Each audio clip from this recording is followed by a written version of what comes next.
नमस्कार दोस्तों, स्वतंत्र विचारधारा चैनल से मैं हूं राहुल धून। आज हम सनातन धर्म के खात्मे के पहले कारण पर बात करेंगे।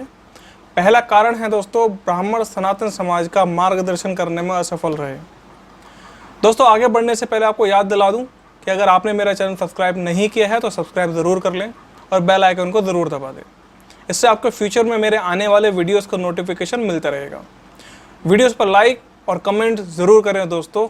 और अगर आपने इस टॉपिक पर मेरा पिछला वीडियो नहीं देखा है तो उसे ज़रूर देख लें। उसका लिंक मैंने डिस्क्रिप्शन बॉक्स में आपको दे दिया है।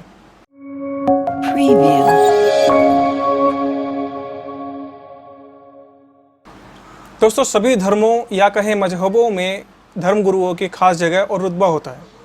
ये अपने समाज का मार्गदर्शन करने का काम करते हैं और समय समय पर और परिस्थितियों के हिसाब से नई परंपराओं का चलन करवाते हैं और पुरानी को बंद भी करवाते हैं। समाज को कंट्रोल में रखने के लिए, व्यवस्था बनाए रखने के लिए नियम और कानून भी बनाते हैं। समाज को एकजुट करने के लिए समाज के ही योगदान से अलग अलग तरह की बिल्डिंग बनवाते हैं, जहां लोग इकट्ठा होकर धर्म गुरुओं से सलाह कर अपनी समस्या का समाधान करते हैं और अपनी आस्था के अनुसार जिस भी भगवान को वो मानते हैं, जिस भी शक्ति को वो मानते हैं, उनकी पूजा या इबादत करते हैं। अपने समाज के राहगीरों को ज़रूरत के वक्त शेल्टर या कहें तो आश्रय भी देते हैं और आपातकाल में भी अपने समाज को सही राह दिखा अपने समाज को कामयाबी की ऊंचाइयों पर लेकर जाते हैं। सनातन धर्म के बाद हमारे इस दुनिया में सबसे ज़्यादा मुस्लिम समाज के लोग हैं और अपने मज़हब के बताए तरीक़ों से अच्छी तरह से फल फूल भी रहे हैं। उसके बाद दुनिया में क्रिश्चियन लोग बहुत ज़्यादा हैं और क्रिश्चियन भी अपने मज़हब के बताए तरीक़ों से अच्छी तरह से फल फूल रहे हैं। आप देख ही रहे हैं कि दुनिया में बहुत सारे देश क्रिश्चियंस के हैं और ये अपने समाज को बढ़ाने और बचाने के लिए साम दाम दंड भेद का इस्तेमाल करते हैं। ये हर उस तरीके का इस्तेमाल करने में कुछ भी गलत नहीं समझते जिन तरीक़ों से बाकी धर्मों और मजहबों के लोगों को ख़त्म होना पड़े या प्रताड़ित होना पड़े। ऐसे षड्यंत्र किए जाते हैं कि जब तक पता चले तब तक तो बहुत कुछ ख़त्म हो चुका होता है। ये लोग कन्वर्जन में विश्वास रखते हैं और हर साल ना जाने कितने लोगों को बेवकूफ़ बनाकर, डरा धमका कर या मौत का डर दिखाकर या आर्थिक तौर से ग़ुलाम बनाकर या किसी न किसी भी तरीके से मजबूर करके उनको कन्वर्ट कर लिया जाता है। कन्वर्जन बहुत करते हैं लोग। अब आखिर पहले से ही फले फूले समाज को कन्वर्जन की आखिर ज़रूरत क्या है? ज़रूरत क्यों पड़ती है इन्हें? सीधी सी बात है, इनका मजहब ही कहता है कि सिर्फ इनकी धार्मिक किताबें सच्ची हैं और सबसे जो उनके भगवान हैं उन्होंने उन्हें सबसे अच्छा बनाया है और ये उनका फ़र्ज़ है कि पूरी दुनिया में अपने धर्म को फैलाएं और उसके लिए जो भी उनको करना पड़े वो करें। इसके उलट सनातन धर्म में ऐसा कुछ भी देखने को नहीं मिलता। सनातन धर्म में कन्वर्जन का कोई भी प्रावधान ही नहीं है। यहाँ सिर्फ शुद्धिकर वापसी करने का शब्द ज़्यादा सुनाई देता है और ऐसा इसलिए दोस्तों कि एक वक्त था जब सारी दुनिया में सिर्फ और सिर्फ सनातन धर्म ही हुआ करता था। सभी मजहबों की शुरुआत बाद में हुई। तो ये तो पक्का है कि किसी विधर्मी ने ही वेदों का त्याग कर अपनी विचारधारा के हिसाब से एक अलग मजहब की नींव रख दी और इस तरह अलग अलग कई मजहब अस्तित्व में आ गए जो बाद में खुद सनातन धर्म के मानने वालों के ही खिलाफ काम करने लगे और अपने अपने मजहबों के धर्म गुरु के मार्गदर्शन में सारी दुनिया में ये फैल भी चुके हैं। और अब आप देख ही रहे हैं कि सनातन धर्म सिकुड़ते आज दुनिया के एक छोटे से हिस्से में अपने अस्तित्व की लड़ाई लड़ रहा है। दोस्तों, हमारे सनातन समाज में सबसे ऊंचा स्थान ब्राह्मणों को दिया गया है और ऐसा पुराणों में ही कहा गया है। ब्राह्मण ही हमारे धर्म गुरु भी हैं और अब क्योंकि सनातन धर्म में कन्वर्जन का सिद्धांत ही नहीं था, क्योंकि सभी जगह तो सनातन ही था, लेकिन शुद्धि का प्रावधान हमेशा से रहा है। लेकिन जब लोग दूसरे मजहबों में जाने लगे तो ब्राह्मण वर्ग ने शुद्धि कर घर वापसी कर सनातन धर्म में उन लोगों को वापस लाने का प्रयास नहीं किया जो भी लोग अपना मजहब चेंज कर चुके थे। कोई योजना नहीं बनाई। देखो भैया, अब नाम गिनाना मुझे मत शुरू करना, क्योंकि ऐसे बहुत सारे लोग हैं जिन्होंने कोशिशें की थी पर अगर उनकी गिनती की है तो वो सिर्फ हाथों पे ही ख़त्म हो जाएगी। बहुत कम लोग थे जिन्होंने कोशिश की, लोगों ने उनका साथ नहीं दिया। खैर, मुगलों के जाने के बाद जो लोग मुसलमान हो गए थे, उन्होंने शुद्धि का सनातन धर्म अपनाने का जो प्रस्ताव रखा, जब उसका जो विरोध है वो ब्राह्मण वर्ग ने किया। और ऐसा एक बार नहीं, बहुत बार हुआ। इसके प्रमाण भी आपको इतिहास में ही मिल जाएंगे। ब्राह्मण वर्ग ने समाज में मंदिर का निर्माण पर ज़्यादा जोर दिया। पुराने समय में गुरुकुल जो चलते थे, जिसमें सनातन धर्म की पूरी जानकारी दी जाती थी और बच्चों को सभी तरह की कलाएं सिखाकर आत्मनिर्भर भी बनाया जाता था। सभी अपनी अपनी योग्यता के हिसाब से काम चुनते थे, क्योंकि उनको बहुत सारी चीज़ कलाएं सिखा दी जाती थी। जो उनको लगता था वो उसमें काम करते थे। लेकिन जब अंग्रेज आए तो उन्होंने देखा कि भाई हिंदुस्तान को गुलाम बनाना नामुमकिन है, क्योंकि यहाँ के लोग शिक्षा, आदर्श और संस्कार बहुत ऊँचे थे। देश में कोई भिखारी ही नहीं था। इसलिए अंग्रेजों ने हमारे देश को गुलाम बनाने के लिए जो हमारे गुरुकुल थे, जो हमारा बेस था हमारे धर्म का, हमारे देश का, और उसको ख़त्म किया और अपनी शिक्षा प्रणाली उसमें उन्होंने शुरू करा दी, जिसे पढ़कर हमारी जो जनरेशन है, आज की जनरेशन सिर्फ अंग्रेजों के लिए ही काम कर सकते हैं, अपने खुद के देश के लिए कुछ नहीं कर सकते। और अगर अपने देश के लिए कुछ करेंगे भी तो वो भी उन्हीं की सभ्यता के हिसाब से करेंगे, जिससे वो दिमागी रूप से तो उन्हीं के जैसे हो ही चुके हैं। और एक दिन वो भी उनका ही धर्म अपना लेंगे। जब उनके जैसे हो गए तो धर्म अपनाने में कोई ज़्यादा मुश्किल होगी नहीं। जैसे आज के समय में हम हिंदू होने का दावा करते हैं और अपना जीवन जो है वो क्रिश्चियन सभ्यता के तरीके से जी रहे हैं।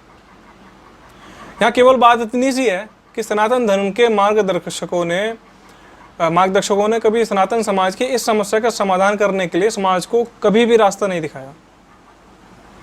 और जब गुरुकुल बंद हो गए तो सनातन धर्म के धर्मगुरुओं ने कोई भी रास्ता नहीं निकाला जिससे समाज को वो शिक्षा, आदर्श, संस्कार दिए जा सके जिन पर हमारा सनातन धर्म चल रहा था। ना समाज को एकजुट करके इनका विरोध किया। इसके बाद सनातन धर्म सिर्फ और सिर्फ मंदिरों से ही जाना जाने लगा, क्योंकि और कुछ तो बचा नहीं ना। और मंदिरों में भी ब्राह्मण वर्ग का ही वर्चस्व था। केवल ब्राह्मण ही बैठ सकते थे, वही पूजा पाठ कर सकते थे, वही वेद पाठ कर सकते थे, और आज भी वैसे ही है। लेकिन आज तक इस समस्या का कोई समाधान नहीं निकला। सनातन समाज के लोग मंदिर में मूर्ति के आगे माथा टेकने और दान देने के अलावा किसी भी भाव से नहीं जुड़े हैं मंदिरों से। इसलिए धीरे धीरे लोग या तो नास्तिक हो गए हैं या फिर अंधविश्वासी। मंदिर सिर्फ दान देने की मशीन बन गए हैं, दान लेने की मशीन। दान इतना ज़्यादा आता है इनके पास कि उस पर भी विधर्मियों की नज़र रहने लगी है। और अगर आज मंदिर भी सरकार के नियंत्रण में रहने लगे हैं और इसका भी विरोध नहीं किया गया आज तक ब्राह्मण वर्ग द्वारा, सरकार भारी टैक्स वसूलती है और जब चाहे मंदिरों से जितना चाहे पैसा ले सकती है। मंदिरों में किसी भी तरह की शिक्षा नहीं दी जाती और ना ही ज़रूरतमंदों को आश्रय दिया जाता, ना ही ज़रूरतमंद की मदद की जाती। ना कोई स्कूल, ना गुरुकुल, ना हॉस्पिटल, ना गौशाला, ना प्रकृति के लिए कोई योगदान है मंदिरों की तरफ से। ना ही कोई ऐसा नियम कानून बनाए जाते हैं जिससे सनातन समाज के लोग मान सके। आखिर उनको रास्ता कैसे मिलेगा? कोई नियम कानून बने उसी बेस पे चलेंगे, लेकिन ऐसा नहीं होता। आखिर इतना दान जो मंदिरों में आता है उसको इकट्ठा करने से फ़ायदा क्या है जो कभी समाज के काम ना आए? और सारा मंदिरों को बड़ा करने में ही लग जाता है। आखिर मंदिरों के बड़ा होने से समाज को क्या फ़ायदा है? क्या रोल है मंदिरों का हिंदू समाज के प्रति? ऐसे में अगर सारे मंदिर खत्म भी हो जाएं तो क्या सनातन धर्म खत्म हो जाएगा? मुझे तो नहीं लगता कि कोई फ़र्क पड़ने वाला है। मंदिर जाने से कोई भी सनातन धर्मी नहीं हो सकता। मंदिर जाने से कोई सनातन धर्मी नहीं हो सकता, क्योंकि सनातन धर्म में आर्य समाजी भी आते हैं जो मूर्ति पूजा को नहीं मानते, फिर भी सनातन धर्मी ही है। बल्कि सनातन धर्म की जो और शाखाएं हैं, जैसे सिख हैं, जैन हैं, ये भी सनातन धर्मी ही है। तो मंदिर तो आज बस ज़मीन को घेरने का काम कर रहे हैं, जिसका कोई यूज़ तो है नहीं। हमारे देश में जब सनातन समाज के खिलाफ कोई षड्यंत्र होता है तो सभी धर्मगुरु, जो ब्राह्मण धर्मगुरु हैं, शंकराचार्य हैं, क्यों चुप हो जाते हैं? जैसे उनका काम सिर्फ और सिर्फ बड़ी बड़ी गद्दियों पर बैठ के सिर्फ प्रवचन करना ही है। लाखों लोग उन्हें सिर्फ सुने, दान देकर चले जाएं। जब मुसीबत हो तो समाज के लोग खुद जाने पे मरते रहो, उनको कोई मतलब नहीं है। आखिर धर्मगुरुओं का काम तो बस इतना ही हो गया है कि बस दान ले लो। हमारे देश में साधु वर्ग के लोगों को मार दिया जाता है, तब भी वो चुप ही रहते हैं। नकली धर्मगुरु इनके बीच बैठे और लोगों को गलत ज्ञान देते रहते हैं, वो तब भी चुप है। क्यों ये कार्रवाई नहीं करते? इनके पास तो पैसे की भी कमी नहीं है, ना भक्तों की कमी है। हज़ारों लाखों फॉलोवर इनके, फिर ये सनातन समाज के प्रति इतने उदासीन क्यों हैं? एक दो साधु बोलते हैं, पर उससे क्या होता है? वो भी थोड़े टाइम में चुप हो जाते हैं। ब्राह्मण साधु भी वर्गों में बटे हैं, इसलिए एकजुट होकर बोलते नहीं। अब क्योंकि ब्राह्मण तो मार्गदर्शक रहे, लेकिन समाज को एकजुट नहीं कर सके, क्योंकि वर्णों की जो अपने स्वार्थ के हिसाब से उन्होंने एक्सप्लेनेशन कर रखी है ब्राह्मणों ने, उन्होंने ही वर्ग को बांट दिया, समाज को बांट दिया। आज तक यही विवाद नहीं सुलझा कि वर्ण व्यवस्था कर्म पर आधारित हो या जन्म आधारित हो, जबकि ग्रंथों में साफ साफ लिखा है कि कर्म आधारित वर्ण व्यवस्था थी और होनी चाहिए, और सभी वर्णों को बराबर सम्मान था। फिर नई नई बातें कहाँ से आ जाती हैं? दोनों ही बातें ब्राह्मण कह रहे हैं, वो खुद कन्फ्यूज हैं, या कहूँ अपने स्वार्थ के कारण जानते हुए भी मानना नहीं चाहते, और ग्रंथों की ही लिखी बातों को नकारते रहते हैं।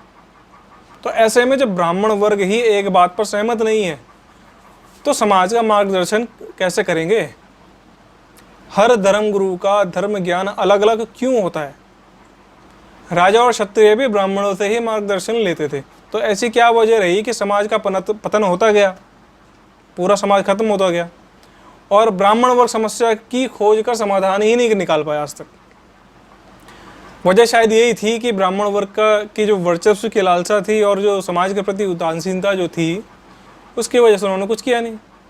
ब्राह्मण वर्ग श्रेष्ठ, जिनकी क्षत्रिय रक्षा करेंगे, शूद्र दान देंगे, वैश्य दान देंगे, और शूद्र उनकी सेवा करेंगे। तो ये कैसी व्यवस्था है कि पूरा का पूरा सनातन समाज ब्राह्मण वर्ग के ही चारों तरफ लिपट कर रह गया? आज सनातन समाज की व्यवस्था इतनी बिगड़ चुकी है, इतनी खराब हो चुकी है कि अब सनातन समाज के लोग अपने संस्कार लगभग खो चुके हैं, और पश्चिमी जो सभ्यता है, वेस्टर्न कल्चर को अपना रहे हैं, इसलिए आसानी से कन्वर्ट भी होकर दूसरे मजहबों को अपना रहे हैं। आज भी ब्राह्मण वर्ग के जो धर्मगुरु हैं, उन्होंने अपनी जिम्मेदारी से मुंह मोड़ रखा है। जब तक हमारे धर्मगुरु और शंकराचार्य व्यासपीठ पर बैठे जो लोग हैं वो एकजुट नहीं होंगे और एकजुट होकर समाज के बैकडोर को अपने हाथ में नहीं लेंगे, तब तक सनातन समाज का कल्याण कभी नहीं हो सकता।